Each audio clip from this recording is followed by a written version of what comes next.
Welcome to the Back Porch Talk Podcast. I'm your coach, Jason. Because Danny. Fans, we got a full show for you today. NFL talk, little college football. But first, right into Wild Card Weekend, where it was wild. A debacle happened in Chicago. Let me just first start off by saying, Danny, go ahead, fans, like, subscribe to the channel. Y'all know what to do. Let the algorithm. But first, Danny, right into the Green Bay Packers against the Chicago Bears. The Packers had this game. They had this game won 21-3 at halftime, 21-6 at the end of the third quarter. Packers couldn't put it away for various reasons. I think reasons for regarding coaching, reasons with regards to mistakes were definitely a part of this. Whether it was a timeout, whether it was penalties, missed blocks, just a whole lot, Danny. And you gotta give credit where credit is due.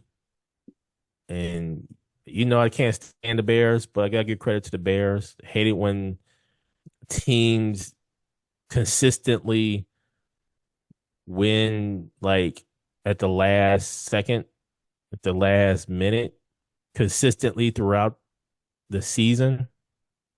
Because to me, that doesn't show a dominant team. To me, that only goes so far. And I believe, and this is no Bears hate, it's just what I believe. I believe when you consistently have that, you're going to come to your own demise at some point. And I believe the Bears would do just that. So just you wait, Bears fans. It's coming.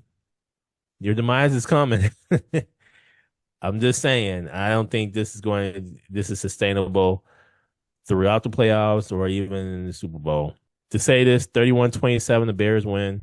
Caleb Williams throws two interceptions, throws for 361 yards, throws two touchdowns. Brandon Jacobs, 19 carries, 55 yards. Jordan Love had an amazing game, man. Say what you will, but Jordan Love throws for 323 yards, four touchdowns. I don't know what else he could have done other than in the second half, maybe the offense goes on a longer, sustainable drive to give that defense some rest because that defense in the second half was just host. And it showed in the fourth quarter. I would say this to the Danny. Injuries, you can say injuries about everybody, every team at this juncture in the season. But I believe if they had Michael Parsons, he would have closed the show. 21-6? Come on, man. You kidding me? Maybe a touchdown or two, but not to the degree that we witnessed there. Come on, man. And so there are a lot of questions for the Green Bay Packers, in my opinion. Even though LaFleur has another year on a contract, I mean, he's lame duck coach right now. Yep. Do you get rid of LaFleur with coaches out there, i.e., Harbaugh? I mean, you got some other options with coaches that has taken their team to the next level. I don't know what else the Packers can do at this juncture. I believe the D coordinator is going to be gone. He probably goes to be another coach, a head coach somewhere, or he says he'll return. I don't know about that. When the money start funneling through and the opportunities start funneling through, minds change. Yeah. I don't know if Matt LaFleur needs for real offensive coordinator where the offensive coordinator is calling plays instead of Matt LaFleur. Several times you see Matt LaFleur on the sideline going through the iPad, preparing for the next series for offensively. So I don't know. What I do know, though, is the Bears may get better. So I could see them possibly taking that next step up next year to where they're not winning games consistently in the fourth quarter, where they could even dominate during the game. I see the Lions getting better than this season. I'm not sure about the Vikings, but the NFC North is going to be another beast come next year. We don't know when Michael Parsons is going to come back. There it's obviously like a 9 month type situation, so that already puts Micah in the August time frame to come back. So that's training camp on the heels of the NFL Hall of Fame game. So I don't know when Michael Parsons is coming back. It could be in the middle of the season, could be after week 6. But you best believe something's got to happen here for the Green Bay Packers. What say you, Danny, about this Green Bay Packer game? Jason, this was Falcons 28-3 2.0. I mean, it was Oh, it was like a mirror image. I mean, y'all stopped running the ball and you had complete control of the game. But the clock management was terrible. For the way that fourth quarter went, man, I was having flashback after flashback. And I'm like, man, I can't wait to talk to Jason about this. And that's what it looked like when the Patriots came back on the Falcons in the Super Bowl because we were winning 28-9 going into the fourth. Y'all were up 21-6. And you thought everything was, going well. And then the wheels just completely fell off.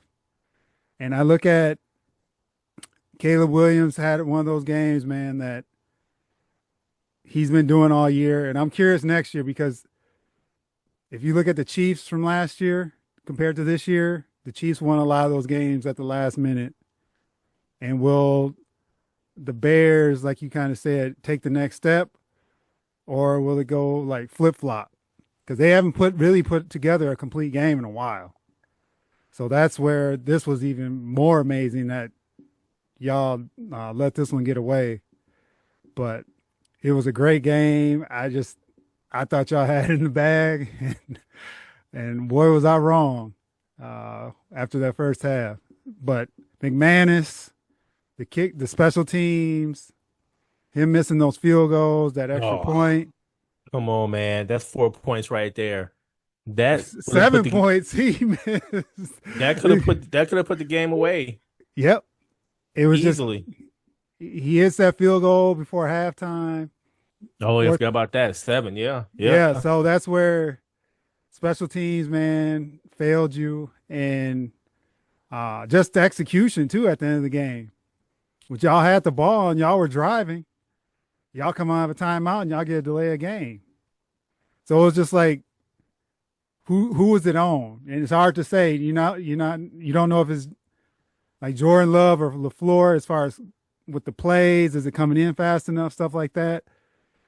Personnel, but yeah, man, golden opportunity lost, and no pun intended because Matthew Golden got his first touchdown. He actually had Yeah. a good game for y'all, Yep. but Sure did. Sure so did. so to have that unexpected play from him, Dobbs had a good game. Christian Watson, Yeah. they did a good job, and they were picking on Gordon. They knew who to go after because he was hurt. They rushed him back from Chicago side, so they knew what they were Mhm. doing. It's just they went away from Josh Jacobs. I just didn't understand what they were doing, and lo and behold, now there's y'all in the off season with us. I agree with you, man. Went away from the running game. But at the same token, the Bears defense really made some adjustments in the second half. I gotta give them credit. Yes, they did. Okay.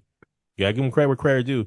Yeah, Now, I think whatever happened to a screen here or there, if the defense is coming up on you, give me a screen or something to kind of ease the pressure a little bit. yep. I don't know. I think the play calling could have been a little bit more, I don't know, less predictable. It's going to be interesting to see what we do with LaFleur if we do anything.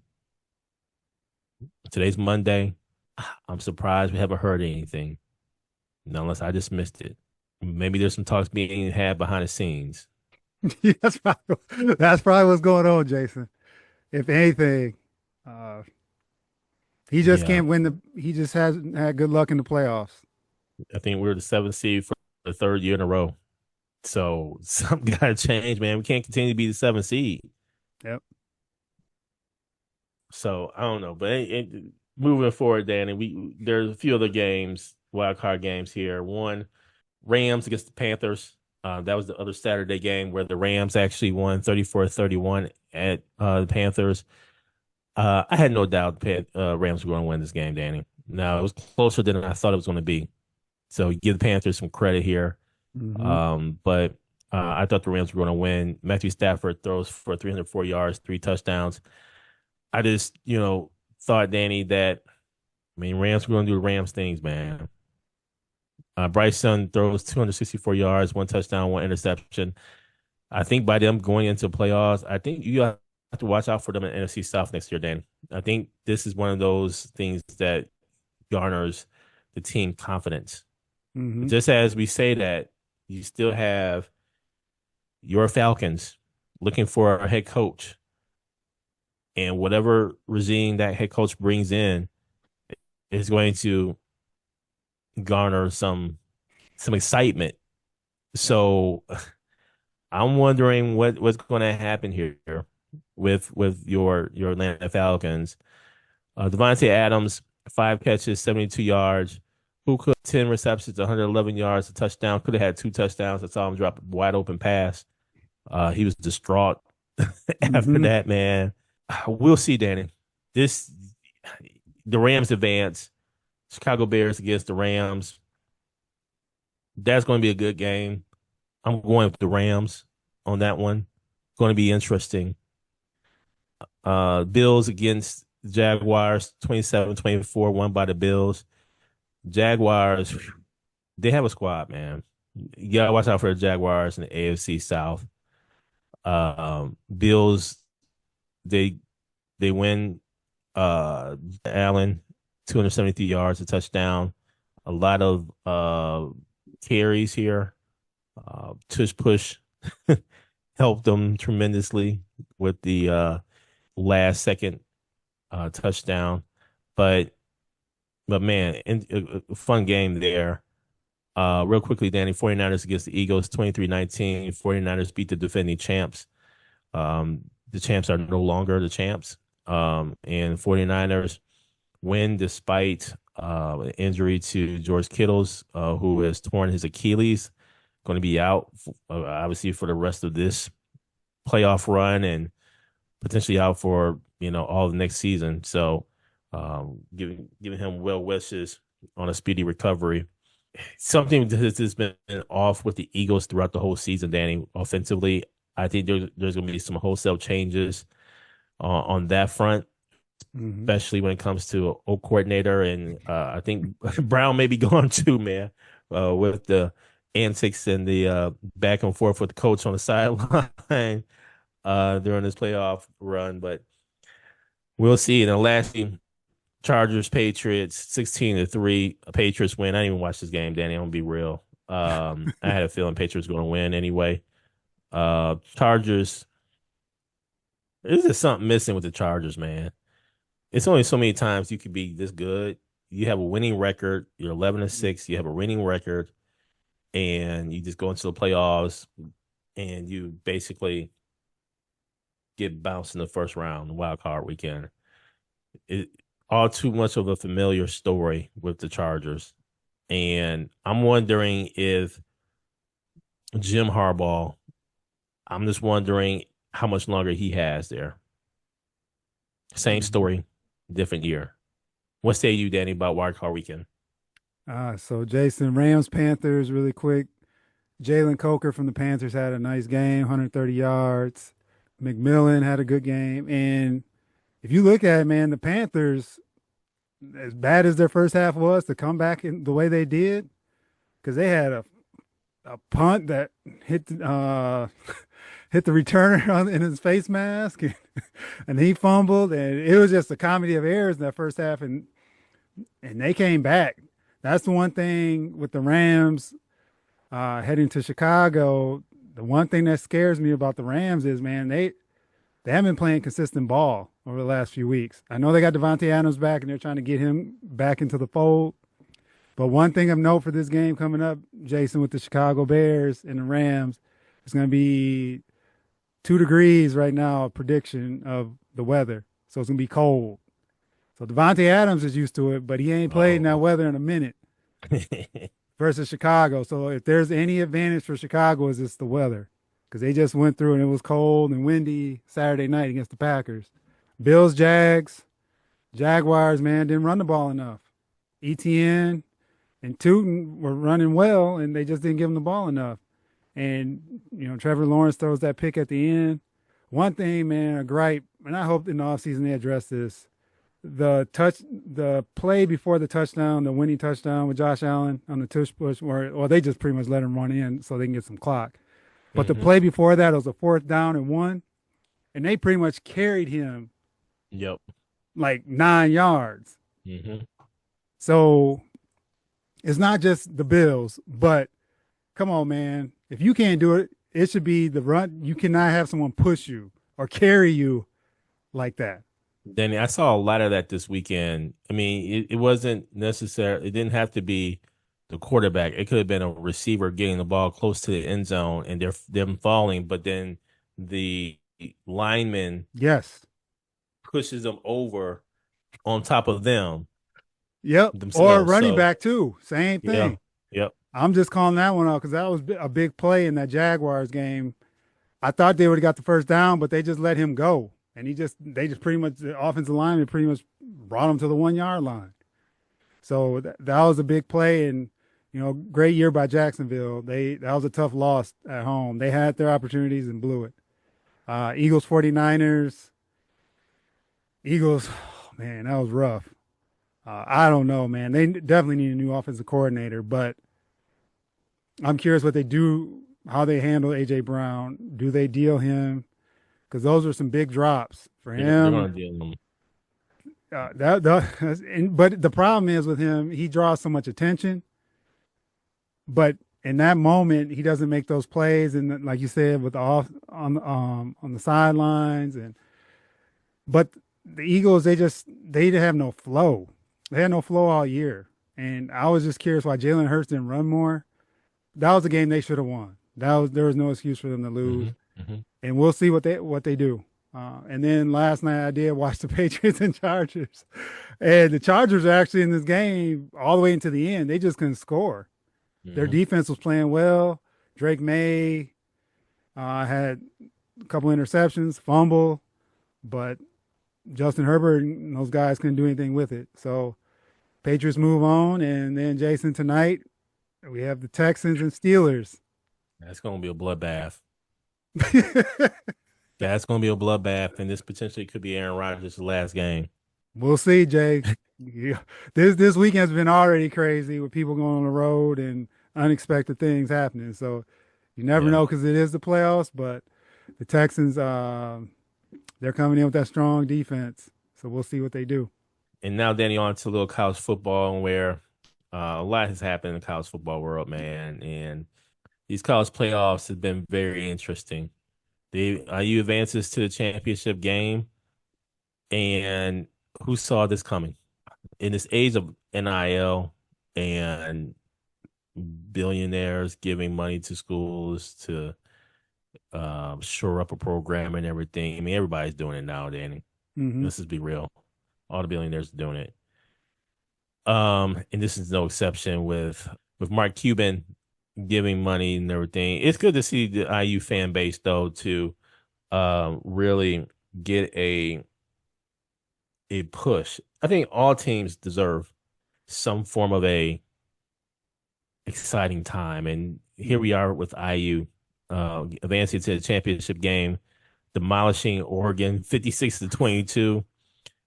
Demolished that it was in a game, man. To me, that was an amazing game. Was that of Ole Miss against Miami? That was a game for you. Wild game. Miami advances 31-27, and Miami goes to the championship game against IU in Miami. That's going to be a game. Hmm. That's happening next Monday, on the 19th. And let me just say, Danny, I'm here for it. Hmm. I'm here for it. I'm a little torn. I'm torn, man, because we haven't seen IU in this position for football. Yeah. in our lifetimes. Mm-hmm. But there, but then there's Miami, where we have seen it in our lifetimes. Mm-hmm. But what we seen was good. Is this the restoration of the U? Or is this a period of time, a flash in the pan for IU? This is gonna be a good game, man. This is gonna be a gritty game, and I'm looking forward to it. I'll give you my prediction next week. But Danny, this is a game. What say you? Jason, Oregon's first play of the game was a pick six where Indiana picked it off and ran in for a touchdown, and Indiana did not look back. Uh, I didn't see Indiana destroying Oregon like this, but they totally dominated them. So they advance, and that Ole Miss Miami game, Jason, there was some controversy at the end of that game with some penalties that were not called, that where the refs swallowed the whistle versus Ole Miss, where they're calling a lot of ticky tack pass interference calls. And when Carson Beck scored the touchdown, it looked like a blatant hold by the left tackle, but that was just me. And then at the end, that pass interference, there's no way that wasn't a pass interference on that play where Ole Miss was going. There was no time left, so they called that they get another shot to go in the end zone and get a chance for a chance to win the game. So very controversial ending, at least from my perspective, that for a game as good as that was, I guess is par for the course. But congratulations to Miami. They've had a good run here, and that defense is no joke. So I'm curious to see how Indiana attacks it. So they get some time to review some tape. But that being a home game for Miami is something like no other, man, especially in a championship. So I'm very curious to see how this goes, man, because these are, college students. And I know Indiana's average, they have a little older team, so they may be able to handle it a little bit better. They're not as young. Mm-hmm. But no matter what, man, you're on the road in a game of this magnitude and all this on the line, man. So I think Miami's the one they're playing with house money. It's Indiana, the pressure's on. So we'll see how Indiana responds. And like you said, we'll talk about next week on our predictions. Thank you for joining us at Back Porch Talk Podcast. You can also join us on Twitter by tweeting us at @back_podcast. For more information, you can go to our website, which is backporchtalkpodcast.com. You can also email us at backporchtalkpodcast@gmail.com. Again, thank you for joining us, and remember that there's enough hate in the world, so go ahead and spread a little love.